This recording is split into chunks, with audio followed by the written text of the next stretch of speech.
자, 호세아서는 이제 고멜이라는 그 여자분이 등장하죠. 이제 창년대 하나님이 고멜하고 결혼하라. 좀 약간 선지자 노릇하기 어렵지요.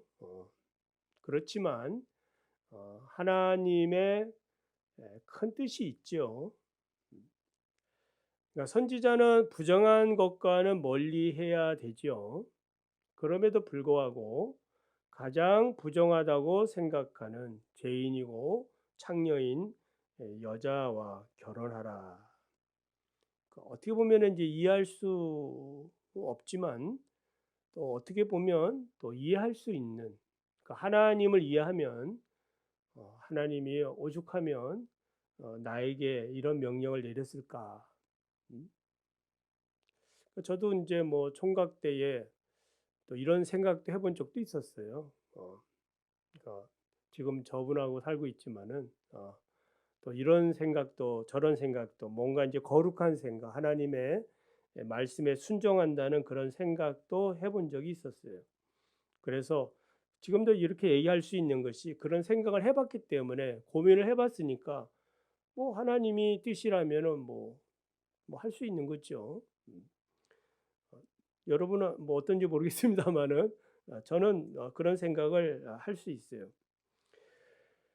자, 그래서 이해할 수 없지만은 그러나 하나님의 뜻을 받든다면은 하나님이 이래서 이스라엘이라는 이 백성이 얼마나 악하면은 하나님이 나를 통해서 하나님의 큰 사랑을 지금 보여주라고 그렇게 에, 하고 있다라는 그런 사실을 이제 호세아가 이제 이해하고 깨달았던 것으로 보여요. 왜냐하면은 군말 안 하고 이제 결혼하는 거 보면 호세아가 하나님의 선지자임을 알 수가 있는 것입니다. 안 그러면 이제 요나처럼 도망갈 수도 있지 않겠습니까? 냅다 마냥 도망가면은 뭐 어떻게 하겠습니까? 하나님이 나그 그러니까 예수님이 이제 그 가늠하다 현장에 잡힌 여인에게 하신 말씀도 있잖아요. 그러니까 하나님의 마음이 거기서 드러나는 거예요. 나도 너를 어, 정죄하지 않으니까 다시는 죄를 짓지 말라. 그러니까 사람에 대한 하나님의 근본적인 이해를 우리가 알면 우리가 사망의 음침한 골짜기라도 들어가서 주님의 복음을 전할 수 있게 되어진다고 믿습니다.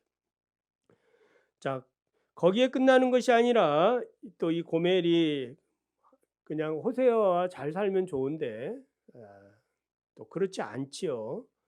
자꾸 나가서 이제 음란한 자식들을 낳았다 이 말이. 이걸 보면은 이제 호세아의 자식도 아니라는 얘기죠. 그러니까 호세아의 자식이면 음란한 자식이라고는 표현 안 하지요. 그 자기 아들인데, 근데 자기 결혼을 했는데 이 고멜은 나가서 다른 사람들의 이제 그 씨를 낳았다 이 말이에요. 자, 이러한 여러 가지 이유로 인해서 호세아는 그래도 하나님의 말씀에 순종을 했고, 우리 하나님께서는 이 호세아와 고멜의 이런 관계를 통해서 북이스라엘이 얼마나 하나님의 말씀에 대해서 떠나 있었는가를 보여주고, 그리고 이 고멜을 향한 호세아의 이 사랑을 통해서 또 호세아가 또 이렇게 대속의 재물을 다 이렇게 줘서 또 사오지 않습니까? 부인을 찾아온다고요. 그러니까 하나님이 하나님을 떠난 하나님을 반영하는 이스라엘을 자기 이제 부인으로 지금 아내로 보시는 거죠. 하나님은 남편이고. 그러니까 이 관계가 이제 호세아서를 보는 그 관점이에요. 부부 관계죠. 그러니까 하나님은 끊임없이 하나님을 떠나려고 하는 자기 그 부인을 아내를 향해서 구애를 끊임없이 하는 거예요. 대속의 그런 속량물까지 주면서까지 하나님의 사랑을 볼 수 있습니다. 호세아의 이름의 뜻은 야훼는 구원이다. 라는 뜻이고, 이 고멜이라는 말은 이제 완전하다라는 뜻을 가지고 있습니다.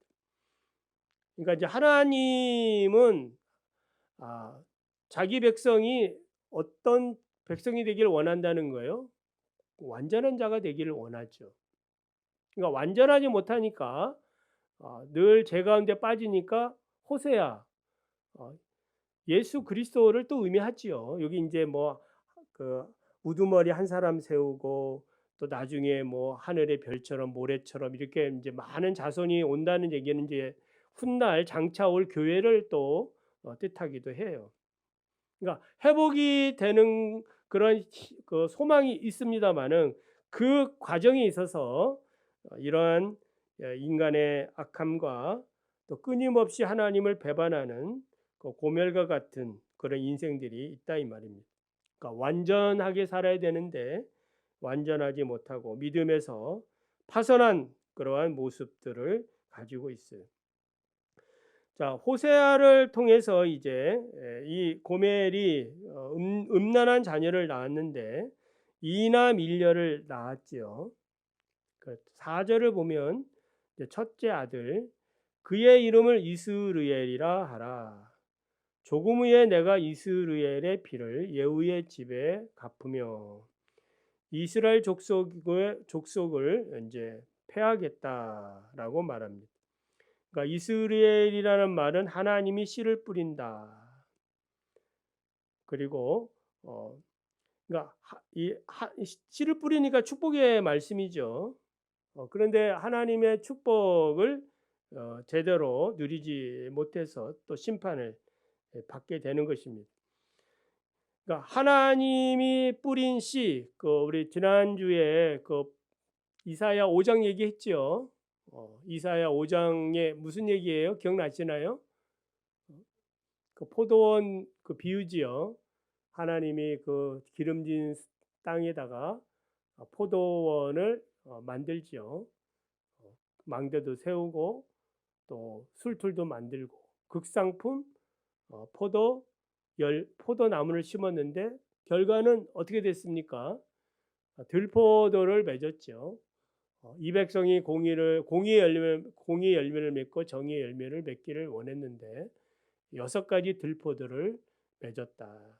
방종과 또 반역과 또 교만과 공의를 파괴하고 뭐 이러한 그러니까 선을 악하다 하고 악을 선하다 하는 이러한 이런 것들이 이제 들포도의 열매를 맺으니까 우리 하나님이 어떻게 하셨어요? 담을 헐고 울타리를 헐고 그 골짜기를 황폐케 하고 찔레와 가시를 나게 하고 구름을 명해서 다시는 비를 내리지 말라. 그러니까 하나님의 마음이 얼마나 속상한가를 알 수가 있어요. 왜요? 자기가 그렇게 애지중지하면서 그 포도원을 가꿨는데 그 포도원을 그렇게 또 허무는 하나님 아버지의 마음은 오죽하겠느냐 이 말입니다. 그러니까 이스라엘이라 이름을 통해서 하나님이 씨를 뿌리고 그 씨에 대해서 열매를 바랬는데 그렇지 못했다라는 그런 이야기예요. 그래서 5절에 이스라엘 골짜기에서 이스라엘을 활을 꺾으리라. 그러니까 이스라엘은 이긴 자라는 뜻인데 이제 활이 꺾였으니까 실패한 그러한 나라가 되는 거죠. 망하게 됐다 이 말입니다. 두 번째 자식은 6절에 보면은 로루하마입니다. 로루하마의 그 뜻이 거기 또 기록되어 있죠. 이스라엘 족속을 긍휼히 여기지 않고 용서하지 않겠다. 이제 하나님이 이제 칼을 갈고 있는 겁니다.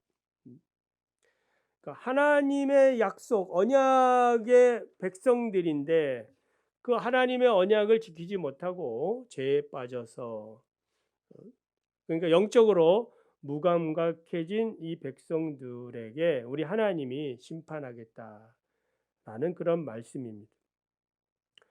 여러분 다윗과 사울 왕의 어떤 차이점이 있다면은 그 영적 감각의 차이가 아니겠습니까? 그러니까 무슨 얘기냐면은 둘 다 잘못을 한 적이 있죠. 그러니까 다윗은 어떻게 보면 사울보다 더 큰 범죄를 또 저질렀던 것으로 볼 수 있어요.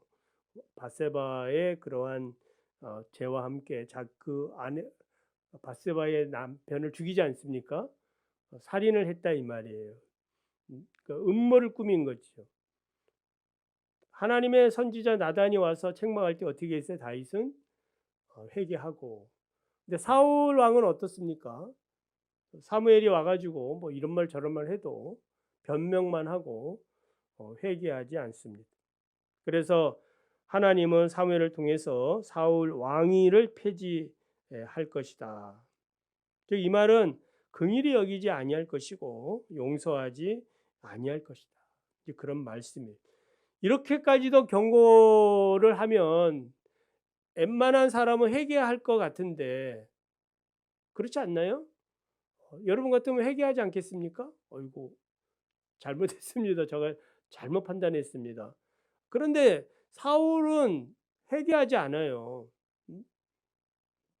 그게 이제 살 길이 막힌 것입니다. 죽는다라고 얘기하는데도 불구하고 왕위가 폐지하고 집안이 망한다라고 이렇게 하나님의 선언을 듣고도 회개하지 않아요. 여러분 히스기야 왕은 어떤 분이에요? 이제 이사야 이제 38장 이렇게 보면 이제 히스기야 병 들어가지고 죽는 이야기가 나오지 않습니까? 그러니까 이사야 선지자가 와가지고 너 보따리 싸라 이제 곧 죽는다라고 하니까 어떻게 해요? 전심전력 회개하며 기도하지 않습니까? 하나님, 내가 하나님의 뜻대로 좀 살았던 거 다는 아니지만은 그래도 열심을 낸 거 주님 조금만 기억해 주셔서 저의 생명을 연장해 주시면 안 되겠습니까? 그러니까 하나님이 어떻게 해 주셨어요? 바로 응답해 주십니다. 그러니까 진심이 통하면은 그러니까 한나가 하나님 앞에 기도할 때에 엘리가 막 너 술 취했느냐 술 끊어라 막 이러니까 뭐라 그래요? 아닙니다. 나는 술 취한 게 아니라 내 마음을 여호와께 통한 것입니다. 그러니까 하나님 앞에서 하나님께 통하는 것. 오늘 새벽의 설교에서도 그 히스기야 왕 얘기죠. 그 히스기야 왕 그 이제 아수로가 그 조공까지 받고도 오히려 이제 또 막 공격을 해오니까 히스기야가 의지할 게 없거든요. 마침 그때에 이제 그 구스라는 그 나라가 디르가스인가 그 왕이 군대를 일으켜 가지고 아수르를 공격하는 거예요. 그렇다면은 누가 봐도 야 하나님이 또 우리를 도와주시는가 보다 그렇게 생각할 거란 말이죠. 지금 내가 이 어려움에 처해 있는데 누가 나서 가지고 나를 도운 거잖아요. 그러면 믿음이 없을 때는 할렐루야 저것도 감사합니다라고 이렇게 뭐 하는 것도 귀하지요. 그렇지만 좀 더 우리가 깊이 생각하면은 히스기야는 어떻게 하느냐면은 그거와 상관없이 하나님께만 영광을 돌리더라. 그러니까 그런 도움이 없어도 뭐 하겠다는 거예요? 하나님만 의지하겠습니다. 그러니까 하나님이 그걸 보신 거죠. 들으시고. 그래가지고 히스기야가 요구하지도 않았는데 하나님이 어떻게 하시는 거예요? 아수르 군대 18만 5천 명을 그냥 하룻밤에 청소시키는 그들을 송장으로 만드는. 그러니까 하나님을 기쁘시게 하면은 그러니까 너희가 먼저 그의 나라와 의를 구하면은 너희가 구하지 않는 것까지도 뭐 하는 거예요? 다 더하여 주시리라. 믿으시면 아멘. 더하여 주시는 그런 은혜가 있는 거예요.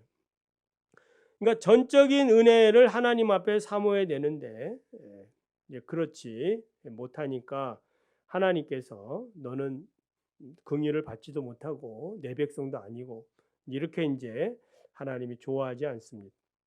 자 이제 거기 세 번째 아들의 이름이 무엇입니까?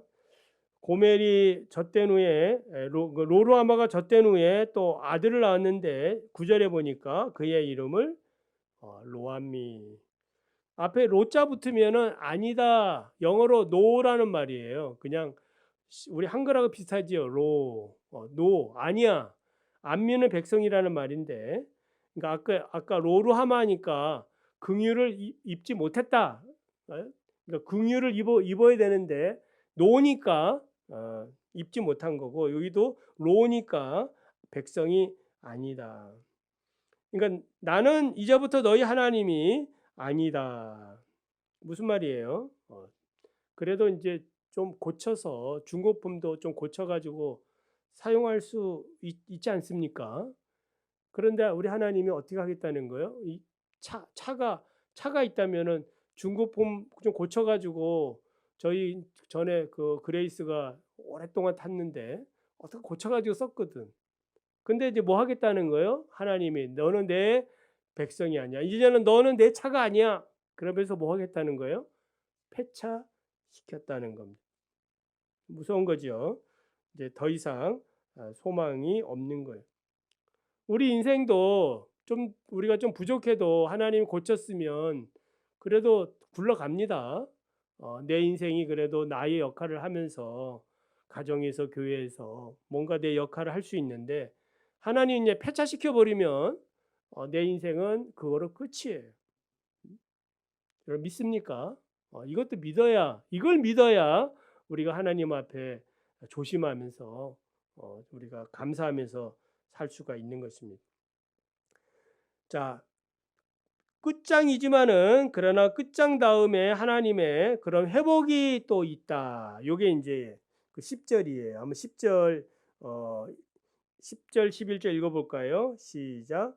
그러나 이스라엘 자손의 수가 바닷가의 모래같이 되어서 헤아릴 수 없고 셀 수도 없을 것이며, 전에 그들에게 이르기를 너희는 내 백성이 아니라 한 그곳에서 그들에게 이르기를 너희는 살아계신 하나님의 아들들이라 할 것이라. 이에 유다 자손과 이스라엘 자손이 함께 모여 한 우두머리를 세우고 그 땅에서부터 올라오리니 이스라엘의 날이 클 것이미로다. 아까 이스라엘이 무슨 뜻이죠? 하나님이 씨를 뿌리다 그런 뜻이잖아요. 이제 회복이 되는 거예요. 우리가 이제 포도원 그 새 포도원 그 말씀을 또 드렸으니까 그걸 생각하면, 예수님은 참포도 나무고 아버지는 농부신데 우리는 어떤 존재라 했습니까? 찔레와 가시와 같은 존재였다 이 말이에요. 그런데 그 찔레와 가시와 같은 존재를 참포도 나무에 접붙임이 되니까 어떻게 된 거예요? 우리가 어이고 찔레와 가시가 아니라 참포도 나무가 된 거예요. 할렐루야. 그래서 열매를 맺게 됐다 이 말이에요. 이게 하나님이 주시는 놀라운 축복이에요. 누가 이 일을 하겠느냐 이 말이에요. 찔레와 가시 좋지도 않은 걸 누가 거기 아주 오리지널 최고의 그 포도나무에 그걸 붙여가지고 거기에 어울리지도 않는데 그렇게 하겠느냐 이 말이에요. 그러니까 하나님의 사랑이죠. 나 같은 죄인 살리신 주의 놀라워. 그래서 이제는 너희들이 하나님의 아들들이라, 하나님의 자녀가 된 거예요. 창세전에 우리를 그리스도 안에서 예정하사 거룩하고 흠이 없게 하시려고 그 아들을 통하여 우리를 속량하신 겁니다. 그래서 2장 15절을 보면은 비로소 그의 포도원을 그에게 주고 아골 골짜기의 소망의 문을 열어서 주리라. 또 어렸을 때 애굽 땅에서 올라오던 날과 같게 하리라. 그러니까 소망을 주는 거죠. 포도원이 회복이 됐다 이 말입니다. 아골 골짜기와 같은 곳에 소망의 문을 열어서 애굽의 그 출애굽할 때의 기쁨을 하나님이 회복해 주신 거예요. 자, 마지막으로 2장 1절을 한번 볼까요? 2장 1절 시작. 너희 형제에게는 암미라 하고 너희 자매에게는 루하마라 하라. 이제 앞에 뭐 글자 하나가 떨어졌지요. 로자가 떨어졌지요. 전에는 백성이 아니었는데 이제는 백성이다. 전에는 긍휼을 입지 못했는데 너는 이제 긍휼을 입는 자다. 그러니까 사랑을 입게 된 거예요. 하나님의 백성이 되고. 에스겔 37장에 보면은 두 가지의 환상이 나와요. 마른 뼈 환상은 잘 알지요. 마른 뼈 환상. 그 저주받은 이스라엘 백성들이 하나님의 그 생명의 말씀이 전파되니까 큰 군대가 되지 않습니까? 그리고 두 번째 환상이 나오는데 이건 또 잘 모를 수 있어요. 두 막대기 환상이에요. 그러니까 막대기 하나는 유다라고 써 있고 또 막대기 하나는 북이스라엘이라 써 있어요. 에브라임이라 써 있는데 요 두 막대기가 합쳐져 가지고 막대기 하나가 되는 환상이 있어요. 무슨 얘기예요? 하나님께서 자기 백성을 심판 가운데 있었지만 한 민족으로 하나의 큰 하나님의 백성으로 시킨다는 그런 말씀이에요. 그래서 11절에 유다 자손과 이스라엘 자손을 다 모여가지고 한 우두머리를 세우고 그 땅으로부터 올라오리니 이스라엘의 날이 클 것이라.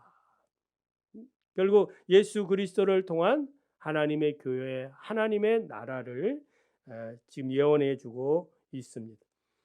그래서 스가랴 13장 1절을 보면은 그날에 죄와 더러움을 씻는 셈이 다윗의 족속에게서 나오고 예루살렘을 위하여 이제 흘러간다. 할렐루야. 이게 이제 흘러가는 게 에스겔 47장에 나오는 성전 문지방에서 나오는 그 생명의 말씀의 물이 흘러가는 거예요. 그래서 우리 예수님은 이 땅에 무엇으로 오신 거예요? 말씀으로 오셨고 생수로 오신 거예요. 그러니까 이런 구약의 예언들이 다 이렇게 다 연결되어 있는 거예요. 전체적으로 우리가 볼 때에 이 놀라운 은혜가 교회를 통하여 우리에게 주어진 복이 되는 것입니다. 그래서 오늘도 우리가 우리 교회를 통하여 우리 교회를 사랑하고 또 교회가 더욱 그리스도의 생명의 생수가 넘치. 그래서 하나님의 백성이 아닌 자들이 백성이 되고 찔레와 가시와 같은 자들이 포도 열매를 맺는 그런 축복된 그런 우리 성도들 여러분들 되기를 간절히 원합니다.